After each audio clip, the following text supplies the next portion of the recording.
Clip number 932۔ اس clip میں قرآن پاک کی سورہ مومنون کی آیت نمبر 99 سے 101 تک کی تلاوت، ترجمہ اور تفسیر قرآن صراط الجنان سماعت فرمائیں گے۔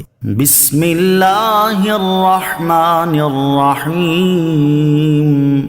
ترجمہ: اللہ کے نام سے شروع جو نہایت مہربان رحمت والا ہے۔ حتی اذا جاء احدهم الموت قال رب ارجعون۔ ترجمہ: یہاں تک کہ جب ان میں کسی کو موت آتی ہے تو کہتا ہے اے میرے رب مجھے واپس لوٹا دے۔ حتی، یہاں تک کہ۔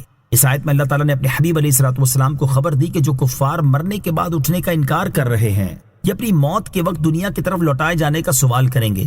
چنانچہ ارشاد فرمایا کہ کافر اپنی موت کے وقت تک تو اپنے کفر و سرکشی، اللہ تعالیٰ اور اس کے رسول علیہ الصلوۃ والسلام کی تکذیب کرنے اور مرنے کے بعد زندہ کیے جانے کا انکار کرنے پر ڈٹا رہتا ہے، اور جب اس کی موت کا وقت آتا ہے اور جہنم میں اس کا جو مقام ہے وہ اسے دکھایا جاتا ہے اور جنت کا وہ مقام بھی دکھایا جاتا ہے جو ایمان لانے کی صورت میں اسے ملتا، تو کہتا ہے کہ اے میرے رب عز و جل مجھے دنیا کی طرف واپس لوٹا دے۔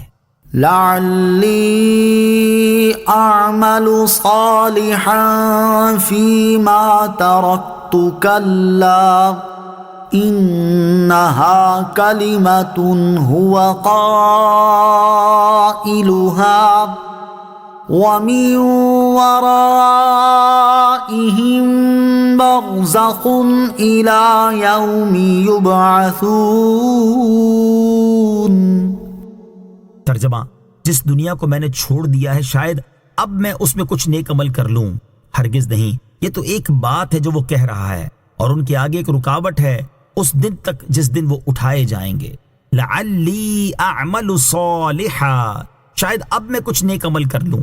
ارشاد فرمایا کہ کافر اپنی موت کے وقت عرض کرے گا کہ اے میرے رب عز و جل مجھے دنیا کی طرف واپس لوٹا دے، شاید اب میں اس دنیا میں کچھ نیک عمل کر لوں جسے میں نے چھوڑ دیا ہے، اور نیک اعمال بجا لا کر اپنی غلطیوں اور کوتاہیوں کا تدارک کروں۔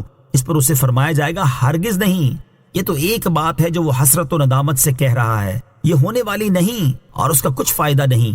مزید ارشاد فرمایا کہ ان کے آگے ایک رکاوٹ ہے جو انہیں دنیا کی طرف واپس ہونے سے مانے ہے، اور وہ موت ہے کہ قانون الہی یہی ہے کہ جو مر گیا وہ دوبارہ دنیا میں نہیں لوٹایا جائے گا۔ یہاں یہ بات ذہن میں رہے کہ انبیاء و اولیاء کا قدرت الہی اور اذن الہی سے مردوں کو زندہ کرنا اس آیت کے منافی نہیں کہ آیت میں عمومی قانون بیان کیا گیا ہے، جبکہ انبیاء و اولیاء کا زندہ کرنا قدرت الہی کا اظہار ہے۔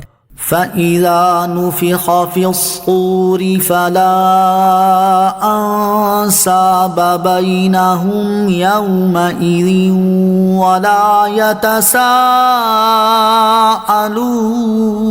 يَتَسَاءَلُونَ۔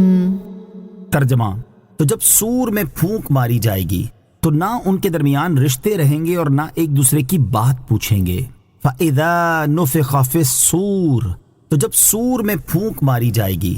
حضرت عبداللہ ابن عباس رضی اللہ تعالیٰ عنہ فرماتے ہیں کہ اس سے مراد پہلی مرتبہ سور میں پھونک مارنا ہے جسے پہلا نفخہ کہتے ہیں، اور حضرت عبداللہ ابن مسعود رضی اللہ تعالیٰ عنہ فرماتے ہیں کہ اس سے مراد دوسری مرتبہ سور میں پھونک مارنا ہے جسے دوسرا نفخہ کہتے ہیں۔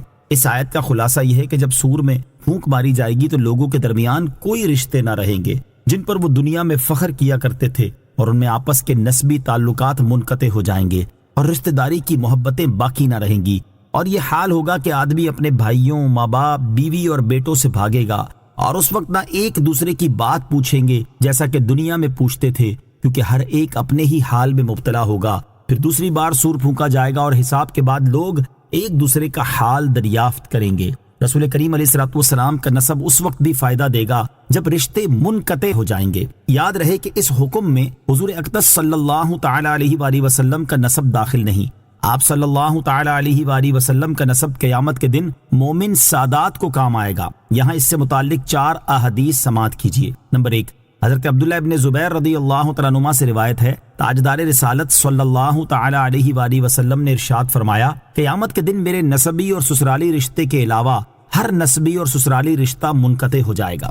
نمبر 2، حضرت عبداللہ ابن عباس رضی اللہ تعالی عنہما سے روایت ہے کہ حضور اقدس علیہ الصلوۃ والسلام نے لوگوں کو جمع کیا اور ممبر پر تشریف لے گئے اور ارشاد فرمایا، ان لوگوں کا کیا حال ہے جو یہ گمان کرتے ہیں کہ میری قرابت نفع نہ دے گی، ہر تعلق اور رشتہ قیامت میں منقطع ہو جائے گا، مگر میرا رشتہ اور تعلق منقطع نہ ہوگا، کیونکہ دنیا و آخرت میں جڑا ہوا ہے۔ نمبر 3، امیر المومنین مولا علی کرم اللہ تعالی وجہہ الکریم کی بہن حضرت ام ہانی رضی اللہ تعالی عنہا کی بالیاں کسی وجہ سے ایک بار ظاہر ہو گئیں، حالانکہ انہیں چھپانے کا حکم ہے۔ اس پر ان سے کہا گیا محمد مصطفیٰ صلی اللہ تعالی علیہ وآلہ وسلم تمہیں نہ بچائیں گے۔ حضور انور علیہ الصلوۃ والسلام کی خدمت اقدس میں حاضر ہوئیں اور حضور اقدس علیہ الصلوۃ والسلام سے یہ واقعہ عرض کیا۔ نبی پاک علیہ الصلوۃ والسلام نے ارشاد فرمایا، ان لوگوں کا کیا حال ہے جو یہ گمان کرتے ہیں کہ میری شفاعت میرے اہل بیت کو نہ پہنچے گی؟ بے شک میری شفاعت ضرور ہا اور حکم نامی یمن کے 2 قبیلوں کو بھی شامل ہے۔ نمبر 4، حضرت انس رضی اللہ تعالی عنہ سے روایت ہے، نبی کریم علیہ الصلوۃ والسلام نے ارشاد فرمایا، میرے رب نے مجھ سے وعدہ فرمایا ہے کہ میرے اہل بیت میں سے جو شخص اللہ تعالیٰ کی وحدانیت اور میری رسالت پر ایمان لائے گا اسے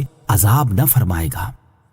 صلو علی الحبیب صلی اللہ تعالی علی محمد صلی اللہ تعالی علیہ وسلم۔ مجھے اپنی اور ساری دنیا کی لوگوں کی اصلاح کی کوشش کرنی ہے انشاءاللہ عز و جل۔